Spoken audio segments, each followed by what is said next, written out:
बिस्मिल्लाहिर्रहमानिर्रहीम, अस्सलाम वालेकुम। वेलकम टू माय चैनल दावत इस्लाम। मैं हूँ आपका दोस्त शफकत अली ऑफिशियल।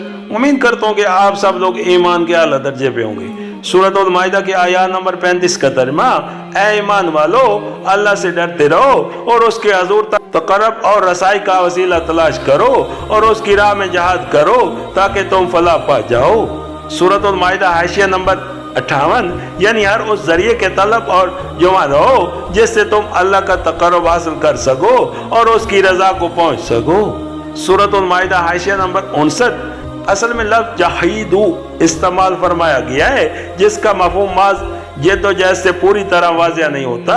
मुजाहिद का लफ्ज़ मुकाबले का मक्तजी है और उसका सही मफहूम ये है कि जो कुत्ते अल्लाह की राह में मज़हम हैं, जो तुमको खुदा की मर्जी के मुताबिक चलने से रोकती और उसकी राह से हटाने की कोशिश करती हैं, जो तुमको पूरी तरह खुदा का बंदा बनकर नहीं रहने देती और तुम्हें अपना या किसी गैरुल्लाह का बंदा बनने पर मजबूर करती हैं, उनके खिलाफ अपनी तमाम इम्कानी ताकतों से कशमकश और जिद्दोजहद करो।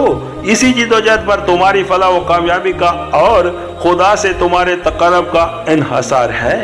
इसी तरह ये आयत बंदा मोमिन को हर माज पर चौमखाई लड़ाई लड़ने की हिदायत करती है।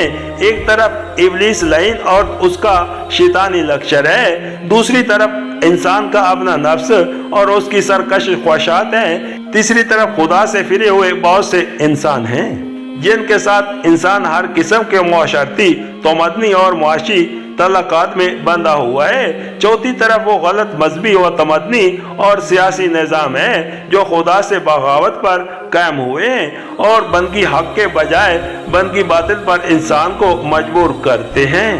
इन सब के हरबे मुख्तलिफ हैं, मगर सबकी एक ही कोशिश है कि इंसान को खुदा के बजाय अपना मती बनाए। बाखिलाफ उसके इंसान की तरक्की और तकर्रुब खुदाबंदी के मकाम तक उसके अरूज का अनहसार बिलकलैया उस पर है कि वो सरासर खुदा का मती और बातिल से लेकर जहर तक खालसन उसका बंदा बन जाए। लिहाजा अपने मकसूद तक उसका पहुंचना बगैर उसके मुमकिन नहीं है कि वो इन तमाम मायूम कोतों के खिलाफ बैक वक्त जंग अजमा हो, हर वक्त हर हाल में उनमें से कशमकश करता रहे और उन सारी रुकावटों को पामाल करता हुआ खुदा की राह में बढ़ता चला जाए।